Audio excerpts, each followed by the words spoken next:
Muito boa tarde para todos. Bem-vindos a mais uma sessão de As Nossas Vozes, os nossos webinários, um projeto comum do Portuguese Beyond Borders Institute, o PBBI, da Universidade do Estado da Califórnia em Fresno e da Portuguese American Leadership Council of the United States, a PALCOS.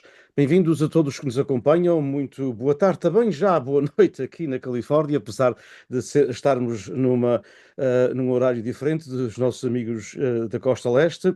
Muito boa noite, talvez seja a melhor forma de cumprimentar todos que se encontram, portanto, em sintonia conosco mais uma vez, independentemente de onde estejam, nos Estados Unidos da América, no Canadá, também algumas pessoas, e temos sempre uns fiéis amigos que nos seguem no Brasil e também em Cabo Verde, temos sempre meia dúzia de famílias, pelo menos, algumas pessoas ligadas às artes que nos seguem, em outros países da lusofonia, e há sempre umas almas generosas que no arquipélago dos Açores, à meia-noite, estão, portanto, que, talvez ainda acabarem o jantar e que veem estes webinários. Obviamente que este é um projeto, como eu disse, do Instituto PBBI, da Universidade do Estado da Califórnia, em Fresno.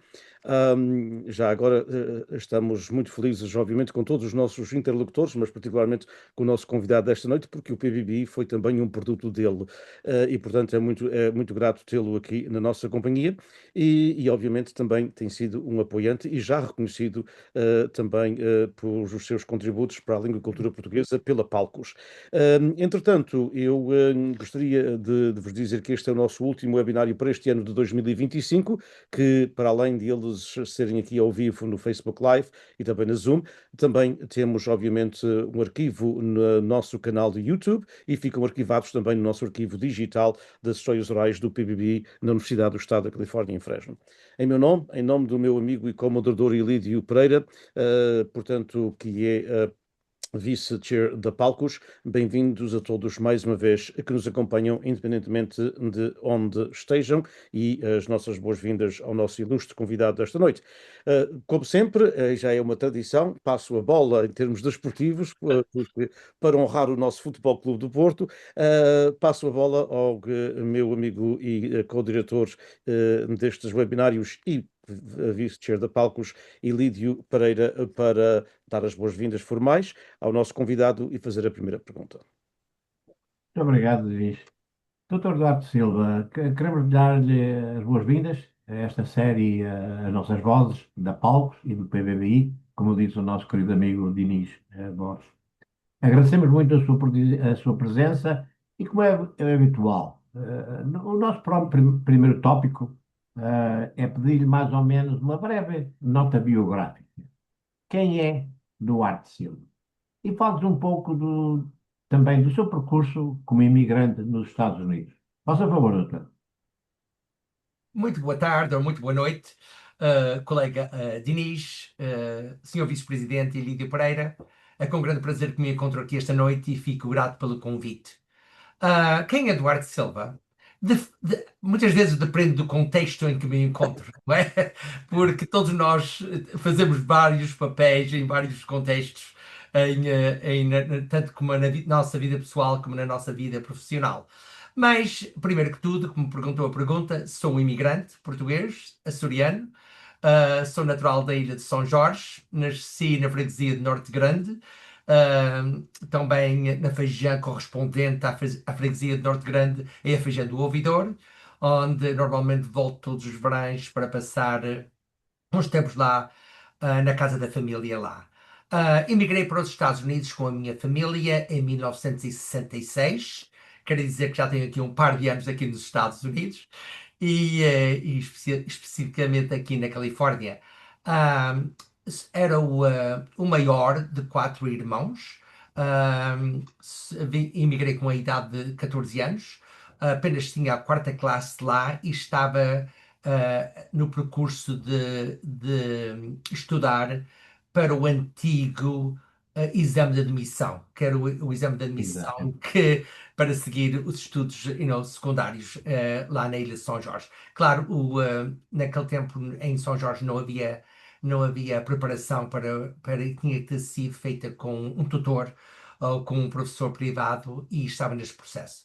Entretanto, emigramos para os Estados Unidos e chegamos aqui aos Estados Unidos no fim do verão e matriculei-me na escola primária com 14 anos, fui para a primária. Era uma escola numa zona rural e, claro, já com 14 anos e quando cheguei só havia espaço na quarta classe. Principiei na quarta classe, avancei para a sexta classe, tudo no mesmo ano, e de lá avancei para a classe oitava e depois daí para a secundária. Fiz a minha secundária em Riverbank High School. Depois formei-me no CSU Stanislaus, que é irmão do Fresno State, na mesma rede das universidades. Foi uma experiência muito, muito positiva para mim. Depois tirei o meu mestrado na Universidade Estatal também de Sacramento, que também é irmão da rede e da mesma rede da Universidade de Fresno. E depois o meu doutoramento na Universidade Jesuíta de São Francisco, Universidade de São Francisco. Foi a minha primeira experiência com o rigor académico jesuíta. Foi uma experiência maravilhosa. Adorei o meu programa, tanto, todos aprendi tudo. E tive umas experiências muito positivas com os meus estudos até lá, mas talvez a maior foi quando no doutoramento. Claro que estava a estudar o que devia e queria sempre estudar e aperfeiçoar, não era? E depois nunca tinha estado assim num lugar académico que verdadeiramente tenha um rigor académico superior a todos os outros que eu tinha tido antemão. Ah, Como profissional, sou professor de gema, e serei sempre até o fim. Voltei como professor a ensinar na escola onde me tinha formado na secundária e fui professor lá de 8 anos. Fui professor de espanhol, fui professor de inglês, fui professor de ciências sociais e ainda às vezes de mais alguma coisa, quando havia falta. E foi uma experiência maravilhosa. Como disse, ensinei nesta escola secundária onde tinha sido estudante por 8 anos. Quando volto e dou uma volta à minha vida profissional, estes 8 anos foram fundamentais para mim e para a minha formação profissional e académica. Tive o grande prazer de há 2 anos de me reunir com 50 estudantes, talvez uns 500, que, que tive durante estes 8 anos, porque normalmente nós temos 120, 150 estudantes por ano na secundária, como o Denis bem sabe, e, eh, e tive uma experiência fabulosa em reunir com eles um dia e ver as vidas produtivas que esses estudantes estão a desempenhar aqui na Califórnia. Alguns são políticos, outros são professores, outros são médicos, outros são advogados e todos estão a desempenhar umas vidas muito, muito bem desempenhadas profissionalmente. Ah, depois de sair fui da escola secundária onde tinha frequentado, que é o Riverbank High School, fui convidado para fazer parte da faculdade do Condado de Stanislaus e logo mais tarde para também fazer parte do Ministério da Educação da Califórnia. Ah, Em 1987, 2 anos mais tarde, fui convidado para seguir para a Universidade de Stanford, que foi um convite que não era esperado de parte nenhuma, mas ainda lá estou ao fim de 38 ou 39 anos, já vai para 39 anos agora em abril. Foi uma experiência magnífica e continuo afiliado com a universidade no Estatuto Emérito e ainda hoje estive lá e vou voltar agora para um evento depois desta reunião. Portanto, isto é o meu currículo e não tanto profissional como pessoal. Doutora, eu realmente, estas notas biográficas em pessoas como o meu doutor fascinam-me, não tenho outra palavra.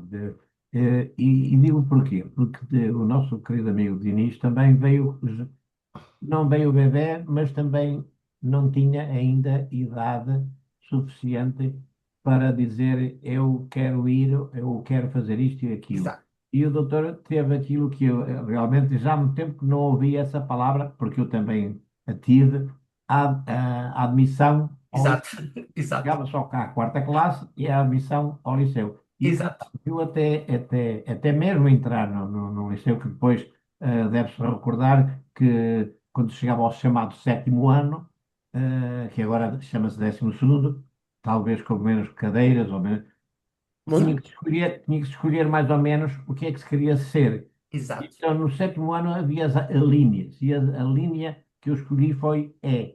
A linha E é da advocacia. Só Sim. porque eu tenho e continuo a ter, graças a Deus, como dizia o meu avô, eu de parvo tenho pouco, tenho a habilidade de me exprimir. E então, os advogados geralmente, né, e então, sabe, doutor, a volta que esta vida dá, eu acabei de ser, e continuo a ser, profissional bancário.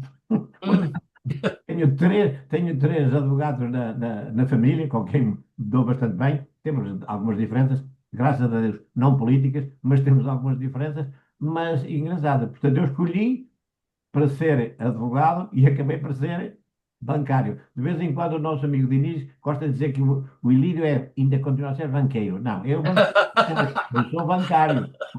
Bacana. Alguns é que são banqueiros. Doutor, Exato. fascina-me, não tenho outras palavras, agradeço-lhe a sua apresentação, que realmente é fantástica, é fantástica. Obrigado. Quem veio para cá com 14 anos, em 1966, diz que já veio há muito tempo, eu vim em 78, portanto não vim também muito, muito, muito tarde. Só que eu, quando vim, já vinha Formado. homem feito, vá, digamos assim. Portanto, um bocadinho diferente de vocês os dois. Não tenho palavras e por isso mesmo não quero alongar mais. Vou passar então para o meu amigo Diniz para o segundo tópico, se faz por favor. Pois, na realidade, o meu amigo Duarte tem um currículo não só um currículo, mas também uma jornada de vida extremamente interessante e importante para as comunidades. Mas, Duarte, a tua ida para a universidade aconteceu, como a gente sabe, numa época da história da imigração, portanto, estamos a falar nos anos 70, Exato. em que ainda havia imigrantes a chegar, portanto, dos Açores, e em que poucos jovens iam além das escolas secundárias. Aliás, nos anos 70, portanto, havia ainda muitos jovens que não acabavam a escola secundária. Havia jovens Exato. que Exato. saíam das escolas com 14, Exato. 15 anos e 16, definitivamente 16, porque era a idade legal quando se podia sair sem ter qualquer trâmites legais. Um, Portanto, e quase todos trabalhavam na agropecuária, que o senhor teu pai foi, portanto, empresário, não é? Exato. Na agropecuária. Mas começou, obviamente, como todos começam, a ordenhar vacas, não é? Exato. Trabalhar nas vagarias. O que é que motivou, o Duarte, portanto, a frequentar a universidade e também aos seus pais, que, obviamente, porque muitas vezes isso acontece por teimosia dos jovens, mas muitas vezes essa teimosia não era o suficiente porque os pais não queriam. Havia ali muitas vezes uma conjugação das duas coisas, não é? Particularmente naquela era. Mais tarde já se tornou diferente. Mais tarde a teimosia dos jovens levava-os lá. Mas no princípio dos anos da década de 1970 e até mesmo 1980, e talvez até já em 90, tinha que ser uma conjugação dos dois. Fala-nos um bocadinho do que aconteceu. Felizmente, os meus pais, tanto o meu pai como a minha mãe, sempre nos incentivaram muito para seguir os nossos estudos. Primeiramente porque não éramos maus estudantes, nem eu nem os meus irmãos, e, e também devo esta incentivação a uma professora que teve um papel muito, muito importante, um papel crítico na minha vida na secundária. Chamava-se Evelyn Newbaum. Foi a minha professora, foi também a professora de uma pessoa que é bem conhecida na nossa comunidade, a Marie Kelly, que tem um negócio de contabilidade em Modesto, fomos alunos ao mesmo tempo, assim como a irmã dela também. E esta professora tinha uma habilidade de nos incentivar e de nos dizer: Duarte, tu és uma pessoa inteligente. Marie, tu és uma pessoa inteligente, tu fazes grande esforço para aprender, tu tens que seguir a estudar, tanto aqui na secundária como também após a secundária. Pois esta incentivação, além da dos meus pais, também. Eu formei-me da secundária em 1972, em junho, e os meus pais, porque acabaste de dizer, principiaram o seu negócio na agropecuária em março de 1972. Portanto, era um negócio de família, todos nós trabalhávamos arduamente na agropecuária e ao mesmo tempo estudávamos. O meu pai nunca quis que o trabalho, interferisse com os nossos estudos e sempre fazia o melhor para nos dar o tempo necessário para nós estudarmos em casa e também claro, participar nas outras atividades da universidade ou da escola secundária, que são quase tão importantes como o estudo, para que verdadeiramente tivéssemos estas oportunidades. Eu sou o mais velho do quatro, como já disse. Todos os meus irmãos seguiram uma carreira profissional. A minha irmã que sigue a bancária também, como o meu ilustre aqui, a bancária. O meu irmão é advogado, também que era a sua meta. E a minha irmã mais jovem é professora como eu. Só temos dois professores, uma bancária e também um advogado na família. Só todos nós estudámos, trabalhámos na agropecuária da família, como família, apoiámos-nos todos uns aos outros. Claro que. E a investigação é muito clara. Quando o filho mais velho consegue um curso superior, os outros que seguem é muito mais provável que vão seguir. Eu não quero apresentar como um exemplo, mas parece-me que depois de eu seguir e principiar a estudar no curso superior, que todos os outros não viram outro caminho. Muito bem, obrigado. Então, passo para o meu amigo Emílio Pereira, mas na realidade eu também partilho dessa opinião, Duarte, que de facto o irmão mais velho ou a irmã mais velha normalmente dá um impulso aos outros, porque muitas vezes, e aconteceram com membros da minha família, o irmão ou a irmã mais velha não foi, e depois o irmão mais novo, digamos assim, que fazia 4 ou 5 anos de diferença, viu, bem, mas quer dizer, olha, ele não foi estudar, mas tem um carro novo, ou tem um Exato, laptop novo, ou tem isso novo, porque é que eu exato, vou estudar também, não é? E É, obviamente que um jovem com 16, 17, 18 anos, exato, essas exato. coisas são muito mais importantes do que estar a Justo, passar no estudo. exatamente. Yeah. O materialismo consegue vem, todos, vem sempre ao de exatamente. cima. Vem Exato. sempre ao de cima. Vem sempre ao de cima. Então eu Sabe passo que eu para. também, Diga, eu era capaz de até juntar, adicionar aqui algo. A minha falecida sogra, foi professora primária em Portugal. Sim. Portanto, também nascida nos em Trás-os-Montes e formou-se na Escola Normal em Vila Real. Quando viemos, a minha filha mais nova tinha um ano e meio, não tinha mais que um ano e meio. E então começou a ser muito chegada a essa avó, a outra avó, Hum, portanto, a avó paterna que ficou em Portugal. Mas a avó materna, e repare uma coisa que acabou de dizer, que o mais velho, depois dos outros, quiseram continuar os estudos também. Não sei se foi por essa aproximação familiar, a minha filha mais nova é professora licenciada.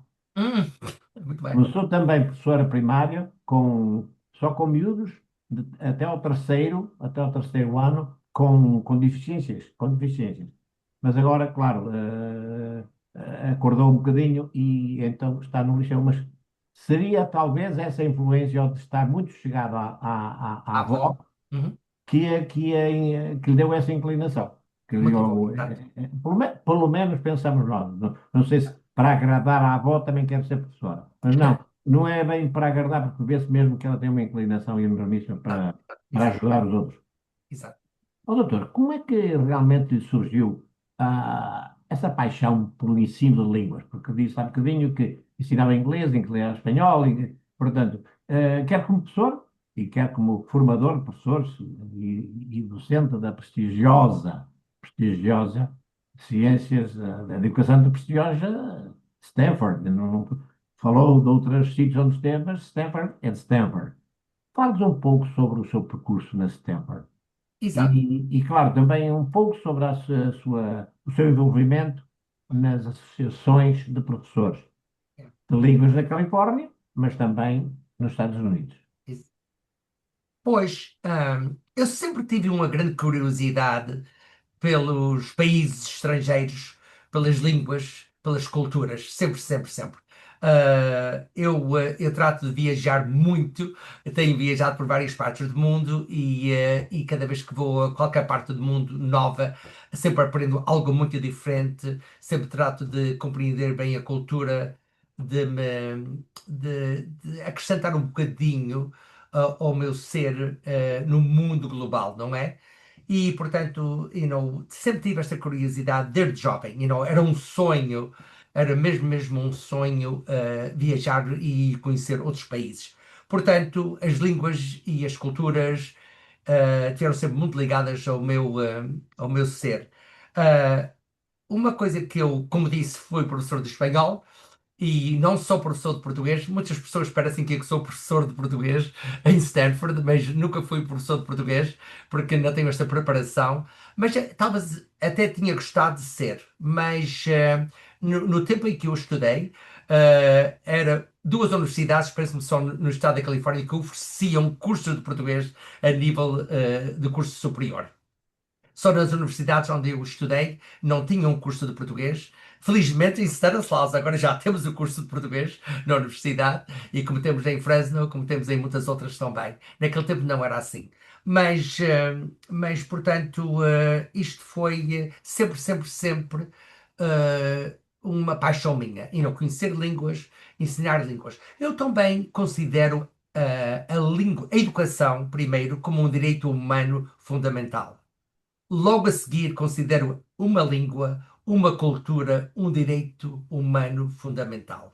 Portanto, eu acredito desde o princípio, e especialmente quando principiei a minha carreira profissional como professor, que todos os estudantes têm o direito de estudar a sua própria língua, a sua língua materna, e, além disso, aprender outras línguas, como a língua do país, se são de outros países aqui, nos Estados Unidos, mas aprenderem outras línguas e terem outros conhecimentos de outras línguas e de outras culturas. Isto foi o que me incentivou mais, isto foi a minha paixão sempre como professor na secundária, como depois de formador de professores ao nível estatal, em Stanford e até a nível nacional. Portanto, ter a convicção de que todos os alunos merecem e devem ter a oportunidade de estudar outras línguas e culturas, talvez é o que me motiva mais ainda hoje a trabalhar diário para esta meta se realizar, nem só na Califórnia, mas na nossa aldeia global em todo o mundo. Muito bem, sabe que no nosso país pequeno, eu quando vim, como eu disse, eu já era funcionário bancário em Portugal. E nós temos sido sempre, não é sujeitos, fazíamos sempre os possíveis de falar mais do que uma língua, Exato, porque nós em Portugal, nós que temos indústrias, nós a única coisa que temos indústria é realmente o turismo. E exato, na banca era quase obrigatório falar-se pelo menos uma língua mais do que o português, porque para mais ou menos cativar os clientes que iam ao banco. Ora, nessa altura, já com a carreira um pouquinho avançada, eu já falava corretamente o espanhol e o francês. sim, Quando vim, foi realmente uma coisa fantástica, porque eu conseguia ter na secretária o meu nome, claro, mas por baixo as línguas que eu falava, exato, português, espanhol e francês. Portanto, exato, eu tinha sempre, sei lá, muito mais pessoas para serem atendidas, exato, dizendo, é isso, digo isto só porque o doutor disse e muito bem, o estar-se noutro país e conseguir-se falar na nossa própria língua e expressar, nós expressamos-nos principalmente com o coração, depois através da boca é que vêm as sílabas, exato, mas todos aqueles que mais ou menos se comunicam na língua nativa, tem essa obrigação de continuar a fazê-lo. E exato, veja que, por exemplo, nós os três já estamos aqui há muitos anos e, felizmente, é por isso que estes webinários são realmente vistos muitíssimas, por muitas pessoas, porque nós continuamos a falar um português que muitas pessoas em Portugal não o falam com tanta objetividade. Acontece é que depois, quando se chega, e principalmente pessoas que são um pouco ignorantes, quando se pode falar português, francês, inglês, e espanhol. Quando se fala o inglês, fala-se, como eu falo, com sotaque. Sim, Só que quando o sotaque, eu geralmente digo, quem fala com o sotaque não quer dizer que é ignorante. Quer dizer é que consegue falar mais e mais, comunicar em exatamente. mais línguas do que Exato, qualquer um dos outros. Portanto, exato, doutora, é mesmo isso que exato. eu vou dizer. Não só porque gostou de realmente e gosta de dar aulas noutras línguas, mas é dar a oportunidade às pessoas que vêm para este país de continuar a comunicar-se na sua própria língua A sua nativa. língua materna. Yeah. Exato. Muito obrigado, muito obrigado. Eu passo então, como estamos a falar de línguas, para o ensino de línguas estrangeiras e, obviamente, como é que o Duarte vê o ensino das línguas estrangeiras em geral? De uma forma geral, todas as línguas, no estado da Califórnia, porque está intimamente ligado a vários departamentos governamentais, mas também, de uma forma particular, a língua portuguesa. Portanto, uma pergunta no âmbito geral e outra mais específica. Uma vez que, apesar, como o Duarte conhece os números como eu, apesar de alguns acréscimos pontuais, apesar de algumas zonas como Hillmark, que são únicas, mas é única. É Nós, única. nós Exato, estaríamos muito bem se tivéssemos 30 Hillmars na Califórnia, exato. mas só temos um. E é uma cidade pequena, é uma cidade de 7.000 habitantes.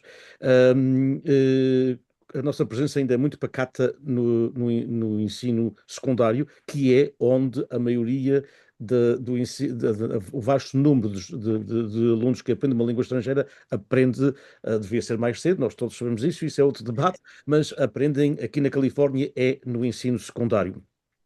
Que avaliação é que o Duarte faz? Portanto, a primeira parte, como é que vê o ensino das línguas? Há muitas modificações, sabe muitíssimo bem, nas universidades andam todos cheios de medo porque as mudanças vão ocorrer É. e muitas das nossas línguas vão ser meramente opcionais, não fazem parte de nenhuma área de estudos gerais, isso é mau. Mas como é que vê essa parte e depois a parte da língua portuguesa, como é que faz a avaliação e vê o futuro da nossa língua nas escolas do ensino público americano e particularmente californiano? Infelizmente, é por esta razão que eu ainda continuo a trabalhar diário, porque a minha meta não está cumprida. Porque na Califórnia é quase vergonhoso dizer que só 14% dos estudantes estudam um idioma estrangeiro após o segundo ano deste estudo. Só, portanto, absolutamente os estudantes tomam 2 anos de língua estrangeira para dar entrada na universidade, que é basicamente ainda um requisito que existe. Tem que ter dois por mês para entrar na universidade e 3 são recomendáveis, não é? Portanto, só 14% vão para o terceiro ano de estudo de língua, ou para o quarto ano, ou para os cursos avançados, ou coisa assim parecida. 14% é verdadeiramente vergonhoso. Portanto, é que temos uma cultura aqui nos Estados Unidos que não dá valor às línguas estrangeiras. Como a Europa toda dá grande valor, dá grande apreço às línguas estrangeiras. Quem fala uma língua vale por dois, quem fala outra língua vale por três, e coisa assim parecida. Aqui nos Estados Unidos isto nunca fez parte da nossa cultura e continua a não fazer parte. Portanto, o português não está pior ou melhor, mas está nestas mesmas condições, infelizmente. Mas, claro, comparando com o espanhol, comparando com o chinês, comparando com as outras línguas, está muito mais atrasado nesse sentido. E vai ser sempre muito difícil, muito, muito difícil, porque eh, há sempre este problema de acrescentar uma língua a um programa numa escola secundária, porque normalmente não temos os estudantes para empregar um professor a tempo inteiro e depois, de forma nenhuma, podemos formar empregar um professor a tempo inteiro e ele só ter 2 aulas para ensinar, não é?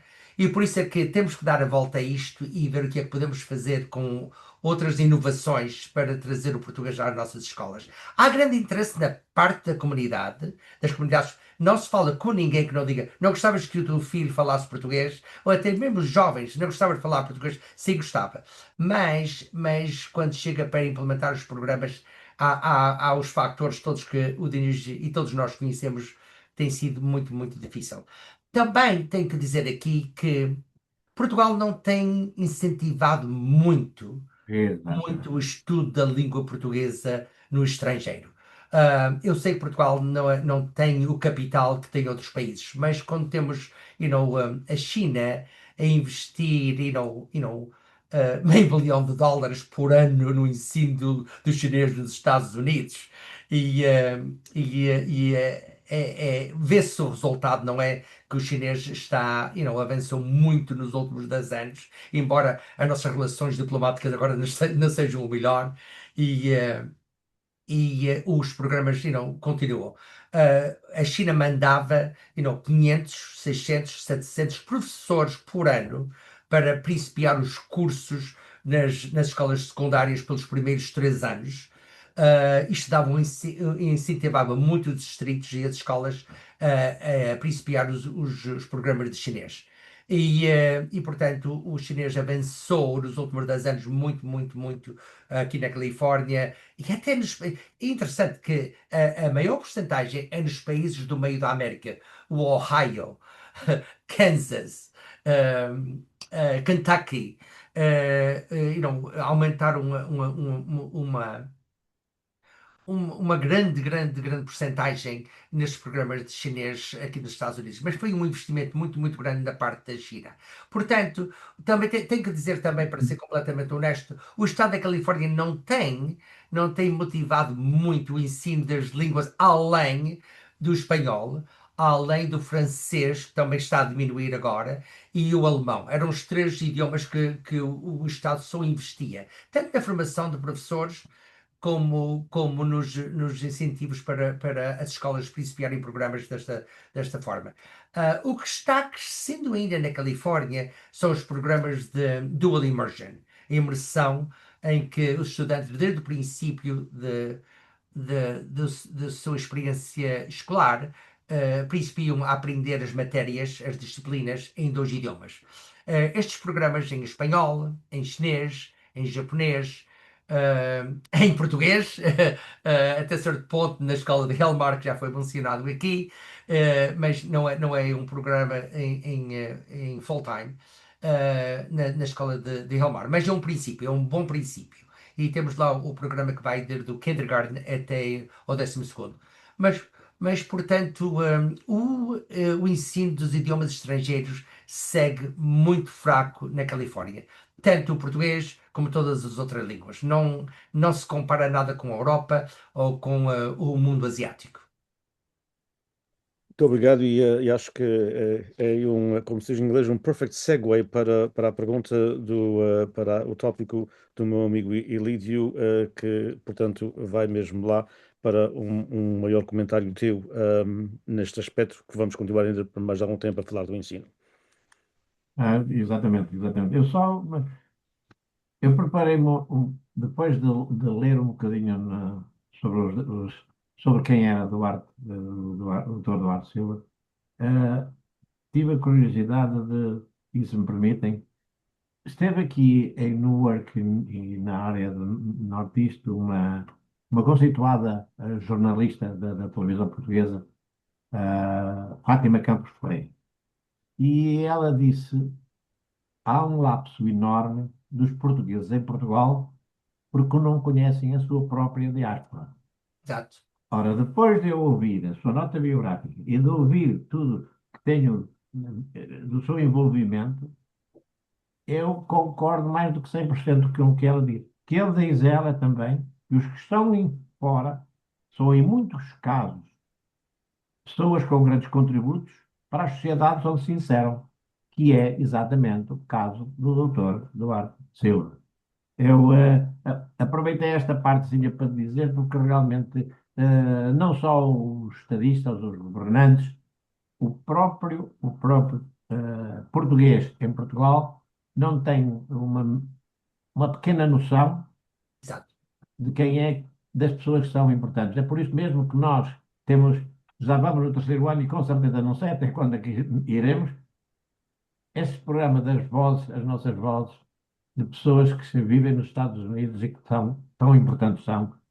Temos um prazer imenso de as divulgar.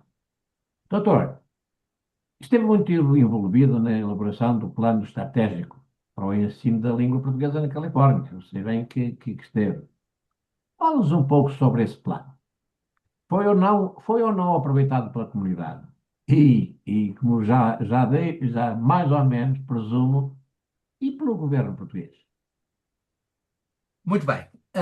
O programa foi muito bem concebido, muito bem planeado e escutámos as vozes, para usar o mesmo termo aqui, as vozes dos habitantes, mais do Vale Central de São Joaquim, mas falámos verdadeiramente com representantes de todas as comunidades que são representadas por portugueses aqui na Califórnia. Ouvimos, escutámos e tratámos de inserir isto tudo um plano, um projeto amplo para dar à luz e ampliar os programas de português da língua portuguesa na Califórnia.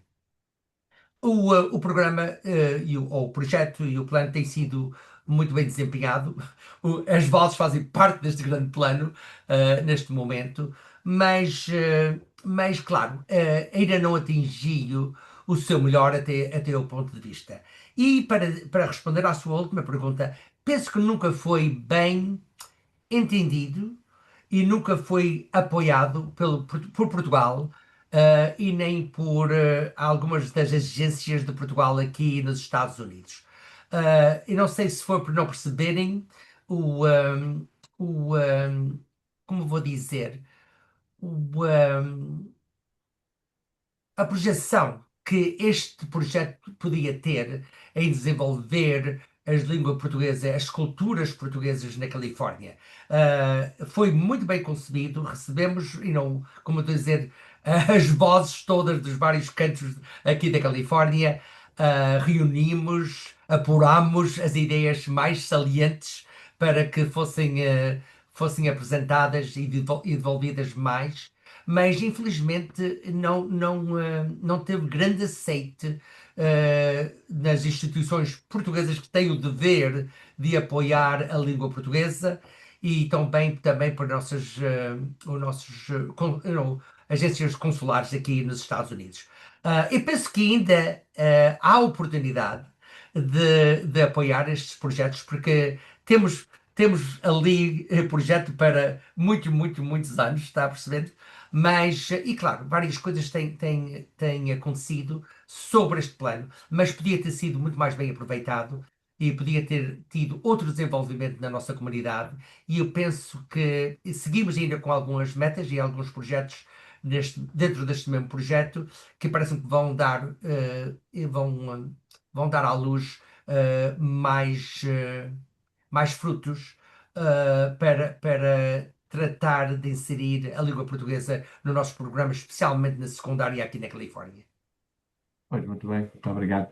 Esta senhora disse que há um lapso enorme dos portugueses, mas não quis dizer que há um lapso enorme dos governantes em Portugal, relacionado com a diáspora aqui nos Estados Unidos.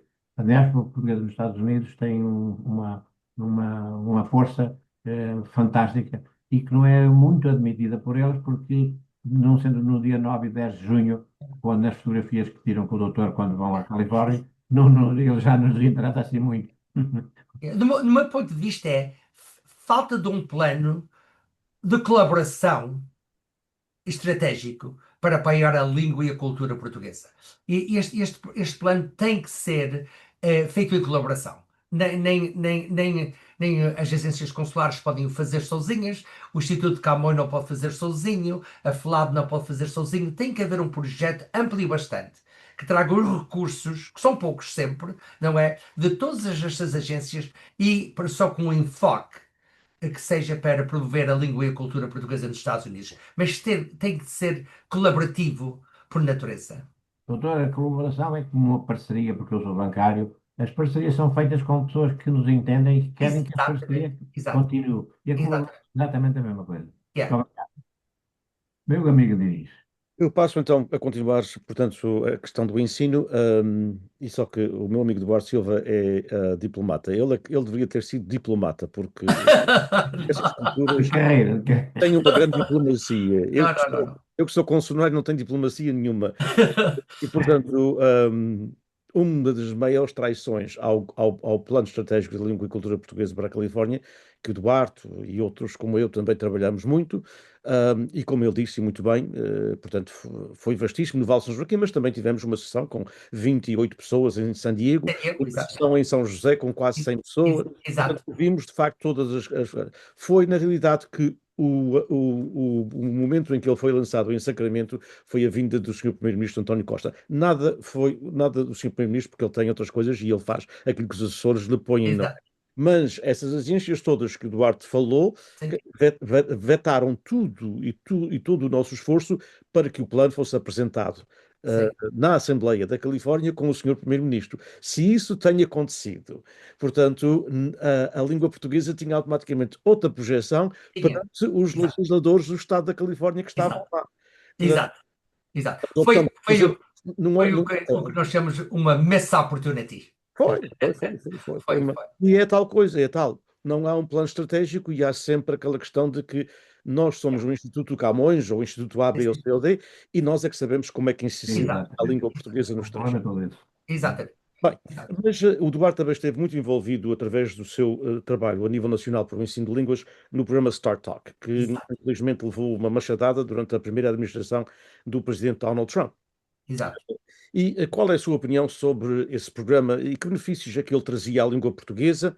Costumava-se dizer que os professores mais ligados ao Brasil usavam mais o Start Talk do que nós, mais ligados a Portugal, mas isso não é culpa do programa, isso é culpa de quem faz os projetos, não é? Mas como é que vê e acha que estes programas, quando morrem como este morreu, raramente são ressuscitados? Ou teremos de facto uma outra oportunidade de voltar, não sei, durante estes próximos 3 anos e tal, mas numa era pós esta governação do Start Talk. Mas primeiro, qual era a importância do Start Talk? O programa de Startup foi um dos melhores programas que nunca foi fundado para apoiar o estudo das línguas a nível nacional. Foi um programa que tinha tanto o ensino dos estudantes como a formação dos professores. E era um laboratório para ensinar as línguas que não estavam a ser muito bem, não estavam muito bem divulgadas nas nossas escolas. E graças a Deus que tivemos, ainda temos o fruto deste programa em vários lugares para o português. Mas de facto foi um programa extraordinário. E ficámos muito, muito contentes quando o português fazia parte da lista, porque tinha a potência económica para estabelecer relações nem só com Portugal, nem só com o Brasil, mas também com as Áfricas e os países das Áfricas que falam português e que os Estados Unidos também estavam muito interessados em explorar relações comerciais com a Angola e com outros países de fala lusa.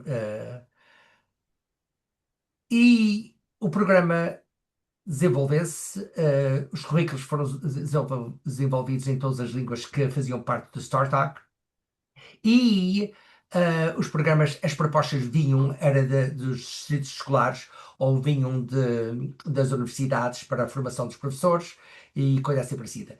O programa era muito bem, tinha em idiomas estrangeiros nunca vimos tanto dinheiro investido no ensino das línguas como no programa StarTalk. Os programas eram abastecidos com bastantes fundos necessários para desempenhar o programa 100%, o que foi muito bom.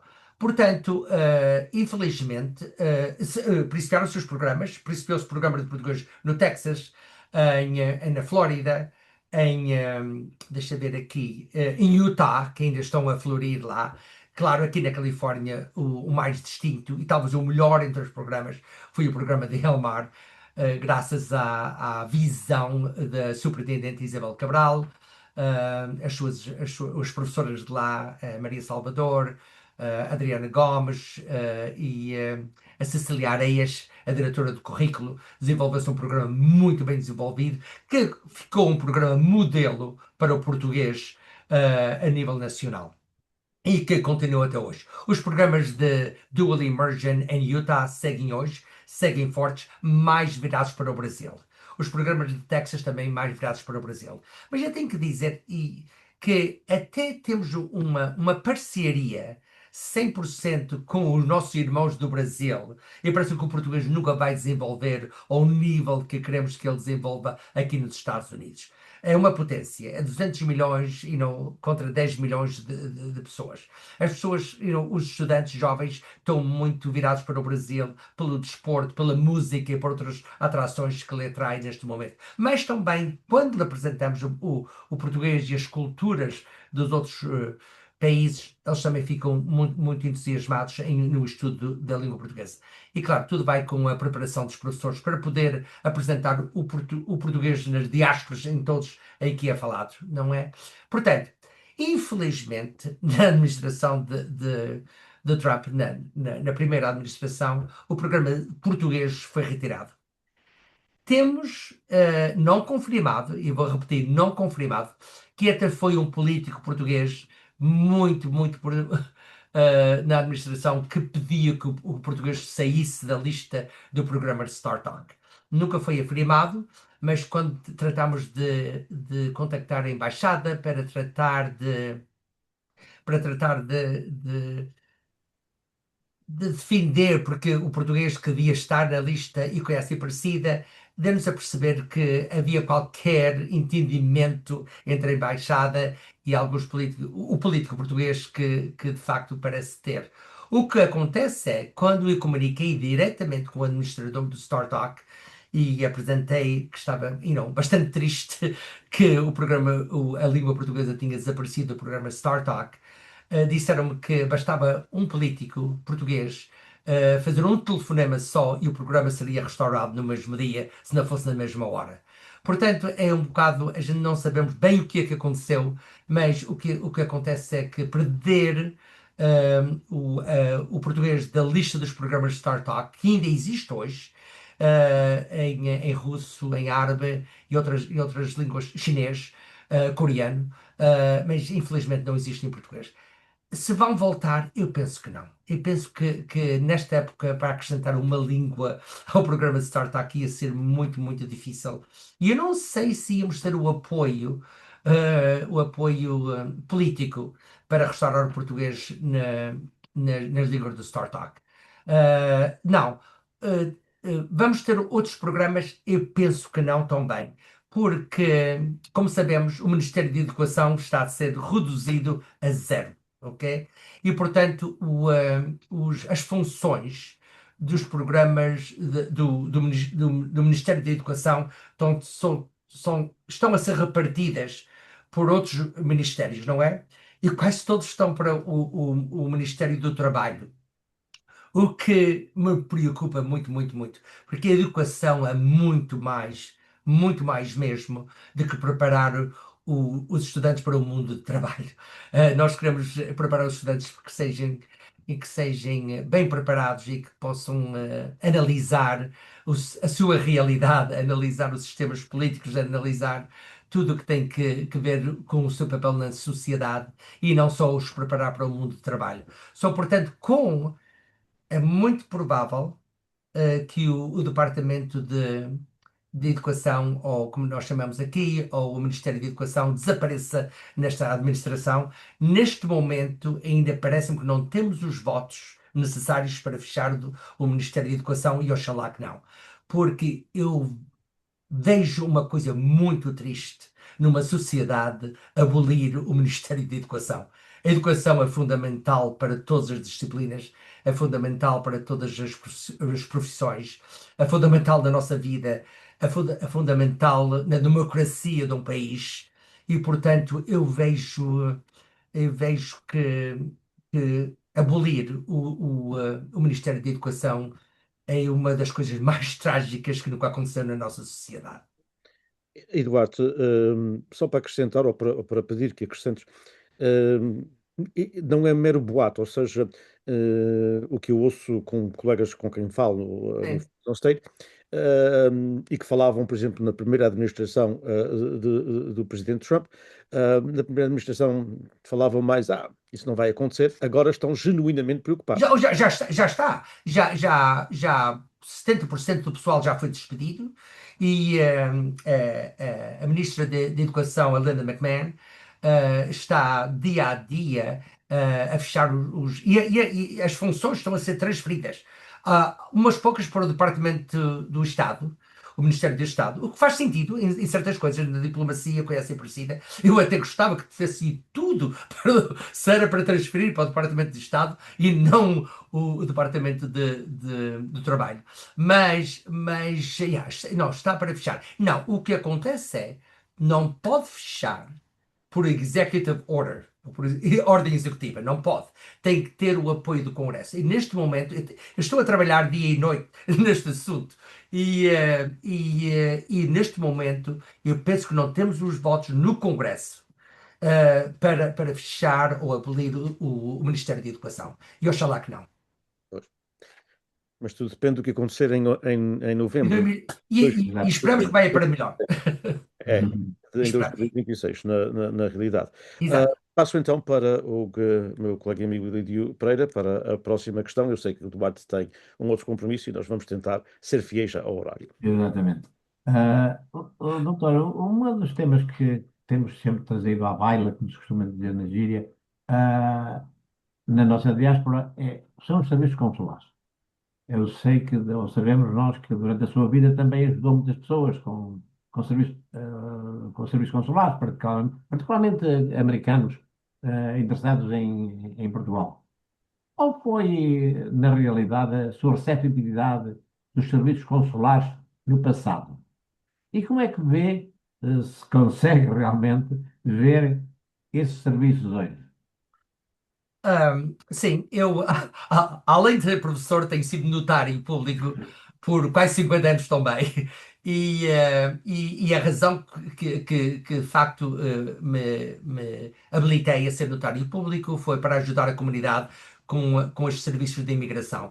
Nem só a comunidade portuguesa, mas também a comunidade latina. De facto, nos primeiros anos da minha vida de notário, auxiliava mais a comunidade latina. Com o início em Portugal do vistos gold, ou visto dourado, como se chama, muitos investidores americanos viam grandes oportunidades para investimento em Portugal. Tudo queria investir em Portugal porque a longo prazo os investimentos em Portugal, os analistas todos diziam que era o melhor lugar na Europa para investir. A mão de obra era barata, havia grandes incentivos do governo e coisa assim parecida. E, portanto, muitos das pessoas, os investidores aqui dos Estados Unidos, especialmente da Califórnia, mas também trabalhei com alguns de Texas, alguns da Flórida Na também, Flórida, sim, sim, sim. e de vários outros de Nevada. Trabalhei com vários deles. Eles, claro, para tratar de todos os assuntos, a ver como podiam conseguir o visto dourado, ou o Golden Visa, ou o visto Gold, tinham que se dirigir às sedes dos consulares aqui na Califórnia, porque a Califórnia, abrange abrange uma região, não é? Por motivo de capacidade, pelo menos foi o que nos foram dito, por falta de recursos de humanos, por falta de capacidade, não podiam assistir a estes investidores. E estes investidores estavam para investir milhões e até bilhões, que o maior investimento que eu tratei foi de bilhões. E queriam investir em Portugal, mas não eram atendidos pelo cônsul. E quando eu falava com as agências consulares aqui nos Estados Unidos, diziam que era por falta de capacidade e por falta de recursos humanos. Portanto, eu tratei de ajudar todos os que podia, porque eu não queria que Portugal perdesse estes investimentos e que não fossem para a Irlanda, ou para Malta, ou para a Grécia, ou para outros países. E dizia, Portugal precisa deste investimento para desenvolver muitas das suas infraestruturas. Portanto, trabalhei arduamente e auxiliei todos. Ao mesmo tempo, trabalhei no Visto Gold. Hoje em dia também, aqui na Califórnia, e nos outros estados da região também, muitos reformados querem se reformar para Portugal. E eu visto o que a gente chama o D7, o D7. E também tratei de auxiliar muitos, ainda continuo diariamente a auxiliar várias pessoas, porque ainda hoje as agências consulares ainda dizem que não têm os recursos humanos ou a capacidade para servir esta comunidade, que é bastante larga. E agora que está de moda é os vistos D8, D8, que são os Digital Nomads, os nómadas digitais, que são jovens entre 20 e tal e 30 e tal, que podem trabalhar de qualquer parte do mundo e querem se estabelecer em Portugal e trabalhar lá e precisam um visto digital D8. E continuo a trabalhar com eles. Chegam-me pedidos quase todos os dias destes jovens e que querem trabalhar em Portugal. Infelizmente, Portugal parece que ainda não compreendeu que para ter os investidores, para ter os reformados estabelecerem-se em Portugal e para terem estes nómadas digitais que precisam ter a representação consular que possa servir estas comunidades, está a perceber? É o princípio destes investimentos. Portanto, sigo. O consulado, atual, o consulado atual está a tratar de resolver estes assuntos. Vi ontem, parece que foi no jornal português, no Tribuno, que estão a pedir mais um assistente para trabalhar no cônsul, o que me deu um bocadinho de esperança que vai melhorar nestes assuntos. Mas no início do visto gold foi um grande problema que as pessoas não eram atendidas e estavam mesmo a desistir de investir em Portugal por não poderem ser assistidas nas agências consulares. É uma pena, uma pena, uma pena. Uma pena muito grande, exato. Mais ou menos também acompanhei e eu continuo a acompanhar. É realmente uma pena. Mas Porque um investidor que quer investir não vai esperar 6 meses para não, ser atendido. Não, não. não vai. E era 6 meses para marcar uma consulta e tratar dos assuntos no cônsul português. O que ajudou muito foi Portugal começou a aceitar as apostilhas. Os notários poderem fazer a documentagem toda e depois a apostilha da Secretaria de Exatamente. Estado da Califórnia. Isto tem ajudado muito. Desde que Portugal entrou a aceitar, não tem que ser revisado ou autenticado pelo cônsul desde o momento que o notário está Exatamente. registrado com o cônsul e é e tem a apostila da Secretaria do Estado. Exatamente. Doutor, veja, por exemplo, o doutor fala comigo ou fala com a minha assistente que para abrir uma conta para fazer um investimento e eu digo só daqui a 2 meses é que estou consigo. Ou 6. E então agora repare, o senhor realmente gostou tanto de mim, o senhor é tão simpático, não sei o quê, espera 2 meses, Não, com tantos bancos, e não. aquilo que acabou de dizer é que não é investir em Portugal, é investir na Europa. É na Europa, exatamente, E há exatamente. E é muitíssimos. basicamente o que as pessoas têm. Claro, claro, exatamente. Não vamos agora sonhar, eu falo, sim, Portugal, sim, é muito apetitoso, come-se muito bem, um peixe muito bom, um vinho muito bom. Mas quem tem o gol da divisão, quem tem a possibilidade de estar em Portugal, está na Europa. Exato, Na Europa depois vai para onde quiser. exato. E isto era o incentivo para muitos dos investidores. Pois Entrar claro, por Portugal e depois ficar a exatamente. servir a Europa inteira. Exatamente. Muito obrigado. Amigo Diniz, faça favor. Então, passar para o próximo tema e vamos tentar modificar um pouco este tema. Portanto, acho que o Duarte, tenho amizade com o Duarte há já muitos anos e, portanto, acho que ele nunca ele é sempre diplomático, como eu disse, e, portanto, Bom, e sabe que eu também muitas vezes apresento surpresas. Mas o Duarte, como disse, é professor emérito, passa agora umas longas temporadas na sua Fajã.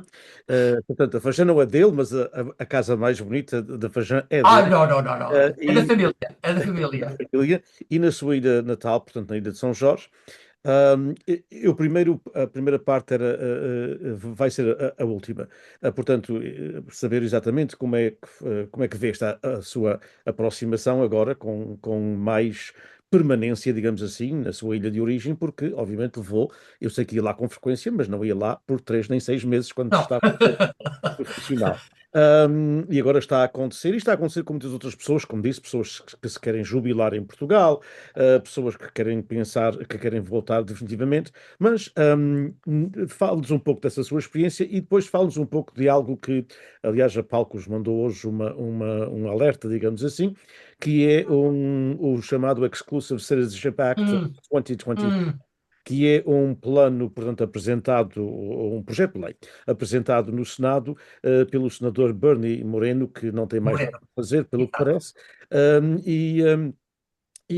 Aliás, eu escrevi uma crónica hoje para os jornais dos Açores, em que eu digo praticamente que há lei, que há projetos de leis, e acho que em todos os hemiciclos do mundo, mas nós sabemos que há projetos de leis que entram no Senado e na Câmara dos Representantes que nunca chegam a lado nenhum. São apresentados porque, e neste caso, porque o senhor senador precisa dar uma oferta, o que nós chamamos aqui na América, portanto, uma carne vermelha, bem Exato. avermelhada, Exato.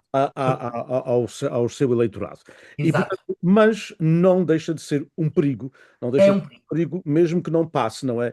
Porque estas coisas o que fazem é que mudam um bocadinho o pêndulo. Portanto, Exato. não passam hoje, Exato. mas Exato. digamos que se passar de comissão e for para o plenário, se não Exato. passar da próxima pode ir para o plenário e da próxima Exato. pode não passar, mas isto não quer dizer que nunca, portanto, não, que não passou uma vez e que não voltará. Exatamente. Exatamente. Ela tem alguns pés para andar no atual momento Exato. político No nos Estados ambiente político que estamos. Yeah. Exatamente. Isto é Unidos. que me tem Fala um impedido. bocadinho dessa lei e o que conheces da mesma e como é que ela vai afetar quem é, por exemplo, como o Duarte Silva, não é? Que tem que recusar uma das cidadanias. Exatamente. Recusar uma das cidadanias, o que neste momento não seria fácil, não era? Exatamente. Eu penso que é um. Até é errado moralmente trazer uma proposta destas a quem nós contribuímos tanto para o nosso país de origem como para o nosso país de acolhimento. Eu penso, por menos, que contribuiu mais para o nosso país de acolhimento que contribuiu mais para o meu país de origem. Mas para a primeira pergunta, sim, passo mais tempo em São Jorge, passo mais tempo nos Açores, até vou à Terceira, até vou a Ponta Delgada, não, eu passo para as ilhas todas e gosto delas todas e tenho amizades em todas estas ilhas e trato de apoiar projetos, tanto da Universidade dos Açores como em escolas, secundárias que tenho vários projetos com vários professores que trato de apoiar com vários projetos aqui na Califórnia. Portanto, passo mais tempo lá, trato-me de inserir na comunidade. Os Açores de hoje são os Açores muito diferentes dos Açores que eu deixei em 1966.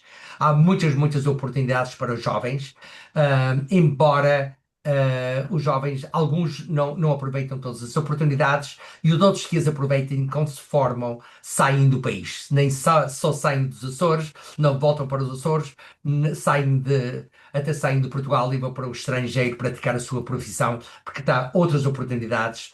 E não é só o salário ser mais alto, quando eu falo com eles, quando eu trato de os incentivar, é as condições de trabalho. É os Exato. laboratórios, é as infraestruturas que os deixa desempenhar a sua profissão num ambiente positivo e de contribuir mais para a sua profissão. Muitos vêm aqui para os Estados Unidos, eu também faço a papelagem toda deles, que quando os filhos nascem querem registá-los e quando querem fazer tudo o que tem que se fazer aqui. E aqui no Silicon Valley temos muitos jovens que estão a trabalhar na tecnologia. E pela Europa inteira, na Alemanha, no Luxemburgo, na França, em todos os países. Portanto, os Açores têm muitas oportunidades, mas ainda não têm as infraestruturas bastantes para que os jovens se sintam bem a desempenhar a sua profissão dentro das fronteiras portuguesas, tanto nos Açores como no continente. Não, há outro grupo que passa as férias lá, tem a dupla nacionalidade, e isto é o que estavas a falar da proposta de lei do Bernie Moreno, que, por casualidade, nasceu na Colômbia, mas diz que o seu momento mais, como vou dizer, mais proveitoso para ele e mais desempenhável na sua vida foi quando rejeitou a sua cidadania da Colômbia. Para mim, rejeitar uma cidadania é uma questão, como disse, já muito difícil moralmente, não é?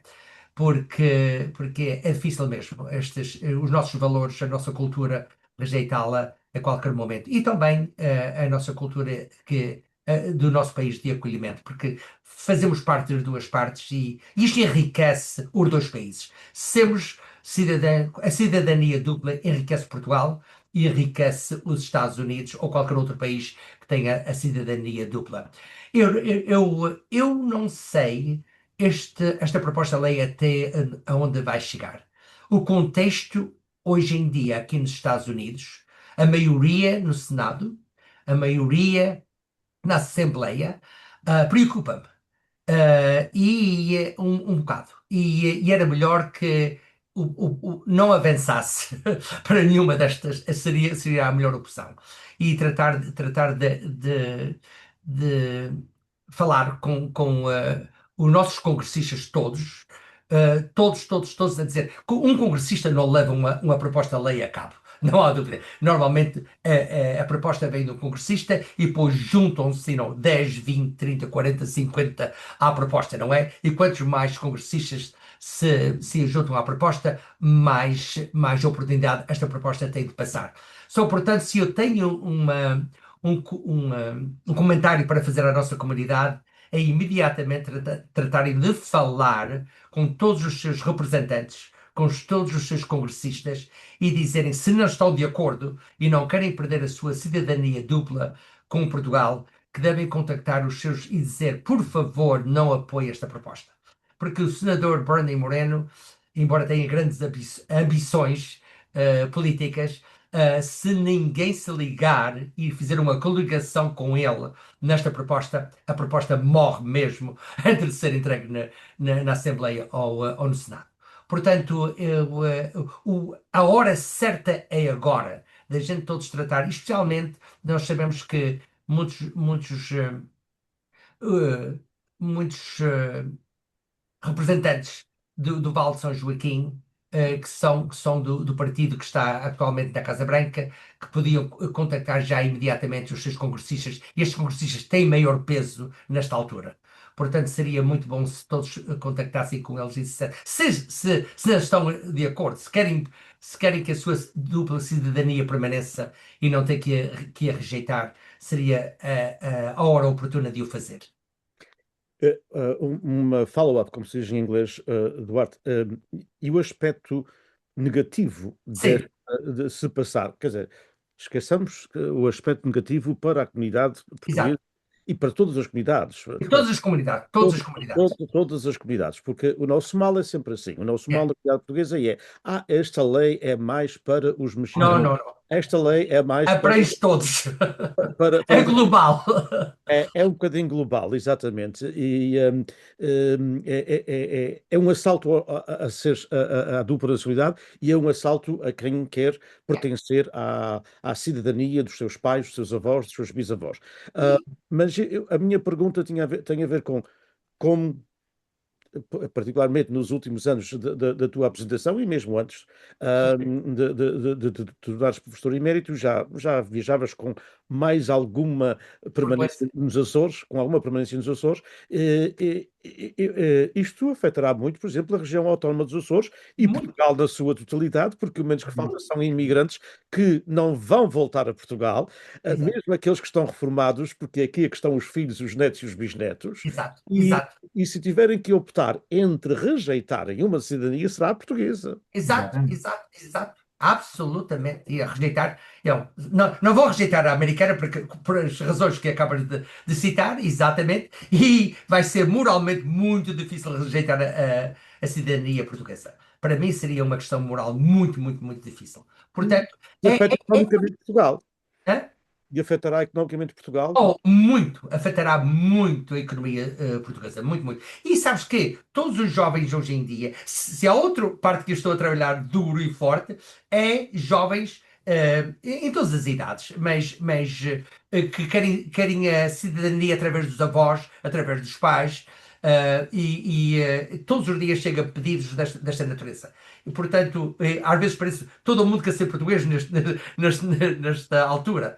Mas, portanto, isto é olha, e quando esta ligação e se fazem cidadãos portugueses, ah, há uma ligação mais forte entre Portugal e os de terceira geração, os de segunda geração, os de quarta geração e coisa assim parecida. Como os teus filhos, especialmente, que já devem ter a nacionalidade dupla, certeza. Não, um não pode por motivos. Exatamente. Portanto, isto tem sempre, também as pessoas devem saber, aliás, há carreiras nos Estados Unidos que não se pode ter a dupla Exato, personalidade. exato, Portanto, exato, exato. militares é E, uma dela, não é? yeah, E, portanto, as pessoas também têm que ter, e até é compreensível, portanto, as exato, áreas em que eles estão e tudo isso é compreensível.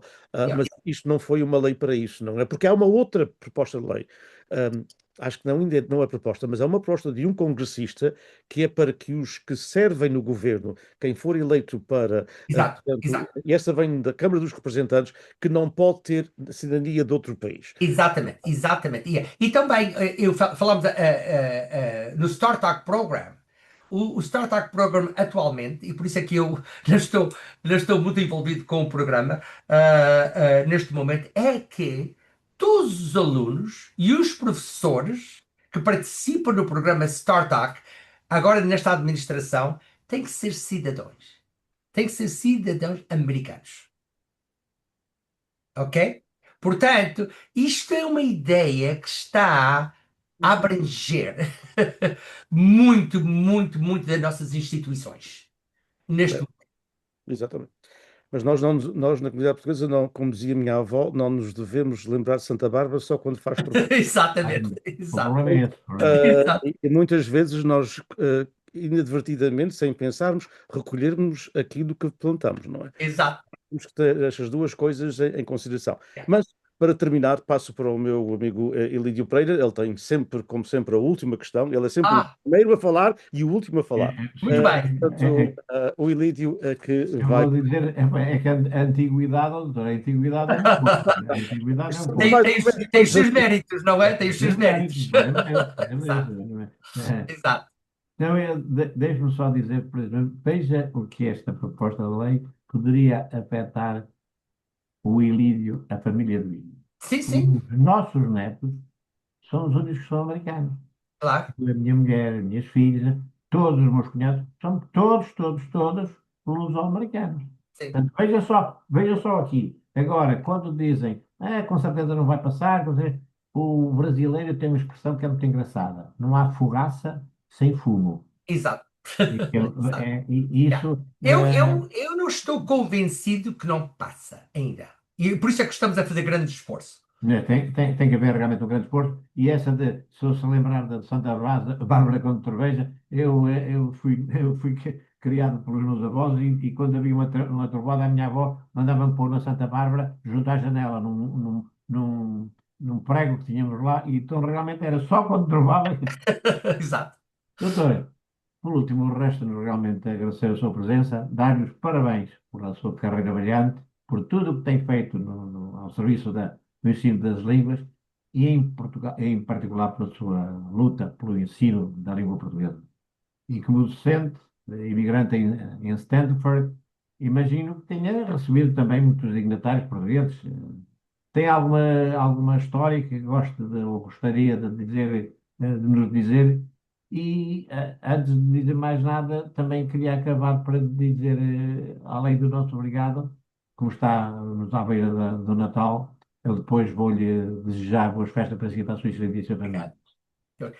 Sim, claro. Em Stanford temos dignitários diários de todo o mundo, recebemos pessoal. Talvez, enquanto em Portugal, talvez o mais dignitário, mais digno, digamos assim, foi o Marcelo Rebelo de Sousa, que veio à abertura da nossa faculdade mais nova, que tem que ver com os assuntos do ambiente, da sustentabilidade, e ele veio à abertura desta faculdade porque Portugal, não sei se sabem, Portugal é o único parceiro a nível de nação que é parceiro com a Faculdade do Ambiente e Sustentabilidade aqui na Universidade de Stanford. Só, portanto, ele veio à abertura, tive a oportunidade de comunicar com ele.